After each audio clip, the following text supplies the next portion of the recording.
Assalamualaikum warahmatullahi wabarakatuh. Perkenalkan, nama saya Wirajunanto Hidayat dari Fakultas Sains dan Teknologi dari Prodi Biologi. Di sini saya akan menyampaikan resume saya dari materi hari Selasa dan materi di hari Rabu. Di sini saya akan menyampaikan materi. Saya mengambil di hari Selasa itu materi 4 dan 5, dan di hari kedua saya mengambil materi 1, 2, 4, dan 5. Materi 1, beliau memiliki harapan besar untuk universitas kita bahwa seluruh mahasiswa baru UIN Maulana Malik Ibrahim Malang kedepannya menjadi calon-calon pemimpin di masa depan.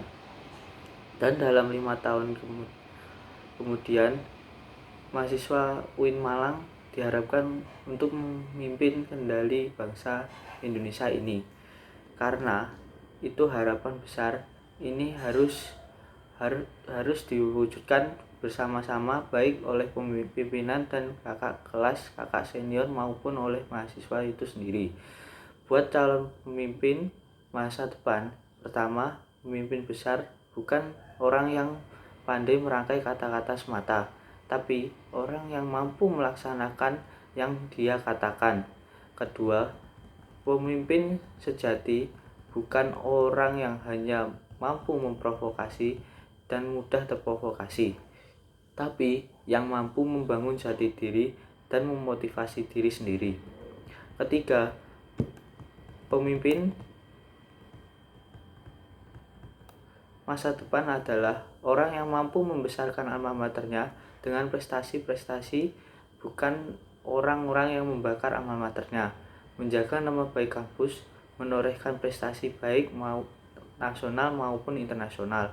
Selalu menjaga santunan dan akhlakul karimah karena visi misi kampus UIN. Visi misi UIN Maulana Malik Ibrahim Malang adalah terwujudnya pendidikan tinggi integratif dalam memadukan sains dan Islam yang berputasi internasional. Visi misi ini berisi, pertama adalah mencetak sarjana yang berkarakter ulul albab. Kedua, menghasilkan sains, teknologi, dan berdaya saing tinggi.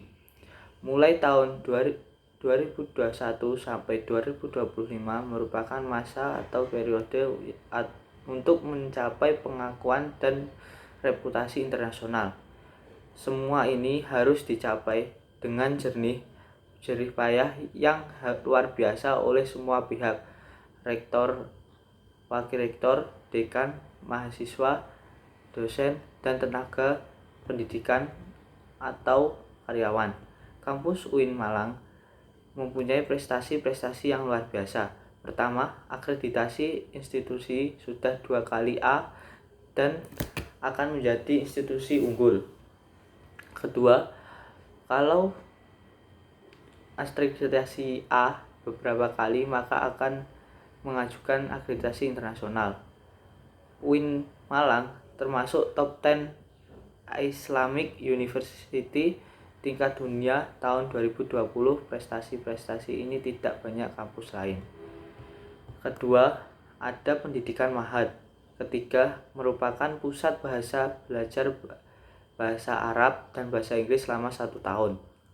Semua adalah dalam rangkai proses pembelajaran untuk mencapai visi kita mencetak lulusan yang ulul albab. Sebagai pusat bahasa yang pembelajaran melalui YouTube, pembelajaran bahasa asing selama 1 tahun, tentang sarana prasarana selain Ma'had, pusat bahasa juga sedang mengembangkan kampus 3. Perihal UKT, sarana prasarana, perencanaan, dan keuangan, bahwa kewajiban pembiayaan sesuai grade yang didasarkan keputusan Menteri Agama. Biaya proses taklim, sekalipun pandemi sekarang semester ini masuk secara daring, tetap pembelajaran taklim berjalan sebagaimana biasanya. Taklim ada talimul Quran, Al-Quran, kemudian afkar atau kajian-kajian kitab. Taklim menjadi prasyarat mengambil mata kuliah keislaman di fakultas masing-masing. Satu kelas jumlahnya 40 AK di Mahat maupun di pusat bahasa sama, baik daring maupun tatap muka secara langsung dalam prosesnya. Karena membutuhkan guru yaitu musifah yang membimbing kajian-kajian. Lanjut ke materi kedua. Laporan rekapitulasi penerimaan mahasiswa baru tahun akademik 2021-2022 bahwa peminat kampus yang kita cintai ini adalah 78.430 calon maba yang diterima di UIN Malik Ibrahim Malang hanya 3.750 mahasiswa saja. Banyak generasi muda mendapatkan kesempatan untuk mendapatkan pendidikan tinggi. Bagian dari penilaian sistem kredit kegiatan mahasiswa ini menjadi penentu apakah nanti diperkenankan untuk mengikuti kegiatan akademik. Kampus UIN Malang bekerja sama dengan BUMN atau BUMD dalam rangka peningkatan pendidikan dan pelatihan mahasiswa. Misinya sama dengan kerjasama yang kita lakukan dengan beberapa perusahaan multinasional. Mengelola kampus ini secara mandiri itu artinya bahwa kita diberi kesempatan untuk mengembangkan usaha-usaha serta menjalankan operasional sendiri tanpa ketergantungan dengan pemerintah. Sinergi oleh Wali Kota Malang ini menjadi peta wisata. Hal ini beberapa hal yang bisa saya sampaikan terkait dengan pengembangan di kampus yang kita cintai ini. Dan kita punya kantor dengan banyaknya beberapa perguruan tinggi di luar negeri yang menjalin kerjasama dengan UIN Malang. Maka ini memberikan kesempatan kepada siapapun, apapun prodinya, untuk difasilitasi untuk pendidikan lanjutan. UIN Malang selain sebagai tempat mengajar maupun belajar, tetapi juga kita akan mengirimkan baik mahasiswa maupun dosen di beberapa perguruan tinggi negeri. Dosen UIN Malang menempuh pendidikan di Al-Azhar University Kairo, dan hari ini ada salah seorang dari dosen yang pada awal September insya Allah akan berangkat ke Belanda untuk studi S3. Ada banyak mahasiswa kita yang hari ini masih tercatat menjadi mahasiswa di Jepang, menjadi hal yang positif bagi kita semua agar kampus kita ini semakin hari semakin baik. Semoga kita menikmati jalinan kerjasama yang dilakukan UIN Malang ini dengan instansi dan perguruan tinggi baik di negeri maupun di luar negeri. Untuk materi ketiga, Dewan Eksekutif Mahasiswa Universitas adalah merupakan organisasi intra kampus yang merupakan lembaga eksekutif mahasiswa di lingkungan maupun di level universitas. Dewan Eksekutif Mahasiswa Universitas adalah memiliki fungsi sebagai pelaksana program organisasi kemahasiswaan. Yang kedua, sebagai lembaga yang akan mengkoordinasi dan mengkondisikan instruksi pelaksanaan kegiatan mahasiswaan di tingkat universitas. Untuk materi keempat, apa itu lembaga legislatif yang ada di Malang ini? Merupakan lembaga legislatif yang ada di tataran di sekitar kita. Lembaga legislatif dan eksekutif, ada juga UKM, ada tugas dewan fakultas-fakultas dan lain sebagainya.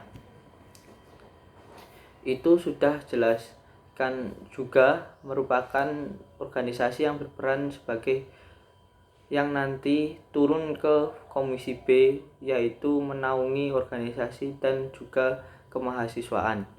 Komisi ini bertugas salah satunya yaitu mengawal teman-teman Ormawa di seluruh Malang, entah itu dari HMJ, DEMA maupun UKM.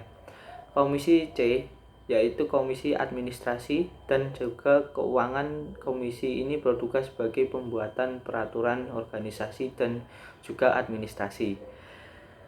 Terakhir ada Komisi D yaitu Informasi dan Komunikasi. Di sini memiliki fungsi yaitu lebih ke alat publikasi terkait kerja yang ada di Senat Mahasiswa.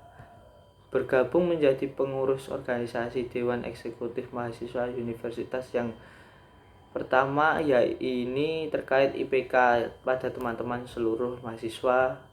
Jadi ketika ingin bergabung terhadap struktur kepengurusan Senat, minimal IPK-nya adalah 3. Untuk bergabung menjadi pengurus Dewan Eksekutif Mahasiswa Universitas memiliki 1 SK keperguruan, baik itu HMJ ataupun tema ataupun dari Dewan Eksekutif Fasilitas. Untuk materi kelima, kunci untuk mengendalikan pandemi ini adalah 2. Yang pertama, vaksinasi dipercepat sehingga terjadi reaksi immunity 70% warga negara kita harus divaksinasi. Sekitar 230 juta jiwa, sementara sampai 31 Agustus kemarin baru 100 juta yang sudah divaksin. Akhir tahun ini vaksin sudah bisa 70% agar tetap muka perkuliahan pembelajaran bisa tatap muka. Karena selama ini pembelajarannya jarak jauh bukan tatap muka, namun mengandalkan kuota. Kedua, disiplin. Orang Indonesia itu terkenal enggak disiplinnya. Dampak pandemi pendidikan, angka putus sekolah juga naik, kemudian harus bekerja. Mereka enggak bisa beli kuota, mereka dipaksa membantu orang tuanya. Itu terjadi, dan persepsi orang tua terhadap anaknya terjadi. Banyak orang tua untuk mendidik anaknya di rumah, dia pengen harus guru-gurunya lagi sekolah. Kekerasan terhadap anak juga meningkat, penurunan pencapaian belajar juga menurun. Terus pemerintah melakukan banyak kegiatan, nanti ini bisa dibangkitkan oleh pendidikan adalah 1.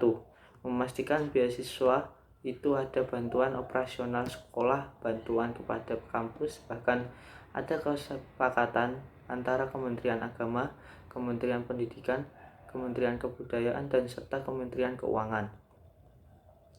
Biaya UKT diturunkan, nanti kita fasilitasi untuk itu. Kenapa? Karena itu memang penting untuk menyelesaikan demi dan kondisi kita yang demikian rupa. Siswa baru Universitas Akademi UIN Malang ini untuk menggelorakan kolaborasi, karena kata kunci di hari ini adalah kolaborasi. Tanpa ada kolaborasi sendirian, pemerintah, akademisi, dan Universitas UIN Malang. Begini kemudian partai politik, media massa, komunitas ormas, pengusaha ke bisnis berikutnya yang berkolaborasi itu bekerja sama, berkolaborasi untuk menyampaikan pesan-pesan pandemi di Indonesia sekaligus masalah ekonomi sosial, kebudayaan berkolaborasi antara 6 komponen ini semua dalam sendiri. Enggak bisa kita mau bikin tatap muka, pembelajaran tatap muka di UIN Malang kalau enggak ada izin dari kepala wilayah wali kota Kota Malang. Itu tidak bisa begitu juga kita dapat izin dari pemerintah daerah sudah siap kita, tapi kemudian pengusaha-usaha dan sebagainya itu enggak siap, juga susah kolaborasi. Ini yang menjadi kunci untuk menangani pandemi agar bangsa kita keluar dari krisis COVID-19. Isu-isu tentang Taliban, tentang terorisme itu punya agama, biasanya orang-orang tidak mampu menghadapi kemajuan dunia baik atau pasar ekonomi, itu larinya ke kekuatan agama. Tidak ada mahasiswa pengangguran, kita harus cari, dan dengan teknologi kita belajar kewirausahaan, karena tidak semua nanti akan berbondong-bondong jadi karyawan, tapi harus mandiri. Kemandirian itu hanya bisa kalau Anda punya konsep entrepreneur. Terakhir, mahasiswa UIN Malang harus menjadi generasi unggul. Cara menjadi generasi unggul yang pertama adalah harus punya keagungan moral dan spiritual, karena Nabi itu dihadirkan ke muka bumi pertama orang yang punya keagungan moral dan spiritual.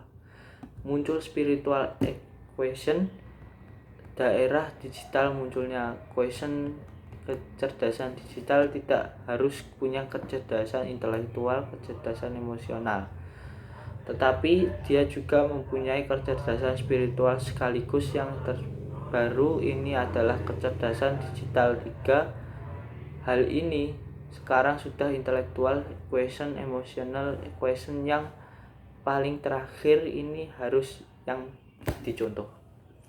Mana informasi yang mana yang baik, yang mana yang benar, verifikasi di era digital. Sharing sebelum di-share bisa mengatasi kemajuan teknologi digital dan memanfaatkan kemajuan digital ini untuk kemajuan kita. 2 mahasiswa-mahasiswi yang terakhir memanfaatkan era dunia digital ini menjadi lapangan kerja, menjadi orang yang unggul, menjadi entrepreneurship. Kenapa sekarang sudah ada 33 juta orang kehilangan pekerjaan karena digital, karena kemajuan digital ini banyak orang-orang yang kehilangan pekerjaannya. Untuk materi terakhir, materi ke-6, susah membedakan antara Islam dan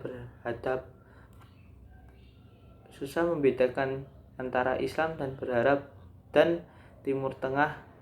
Tidak sedikit dari masyarakat kita itu kalau Arab itu sudah menjadi muslim yang baik. Anda belum bisa menjadi muslim yang baik kalau tidak berarah Timur Tengah yang dianggap rasis. Indikatornya, orang yang sering melihat kesolehan dekat kepada Allah ukur dilihat dari simbol-simbol yang dipakai. Pasca perang dingin antara Amerika dan aliansi Inggris, Prancis, saat itu ideologi sudah runtuh karena sudah tidak ada Timur Tengah adalah simbol-simbol. Karena Islam sebagai agama rahmatan lil alamin yang menjunjung tinggi keadaban dan harmoni baik inter dan antar pemeluk agama. Kedua, historisitas Islam, masuknya Islam ke Nusantara, Islam ke Indonesia, yaitu sebagai seorang muslim sekaligus pedagang dan menyebarkan agama. Jadi beda dengan dengan dengan ekspektasi Islam pada abad pertengahan. Ketiga, ada karakter mahasiswa masyarakat Indonesia yang lengkap dengan kesatuan daya yang bisa menjadi lebih baik. Sekian dari saya, Wirajunanto Hidayat. Kurang lebihnya mohon maaf. Wassalamualaikum warahmatullahi wabarakatuh.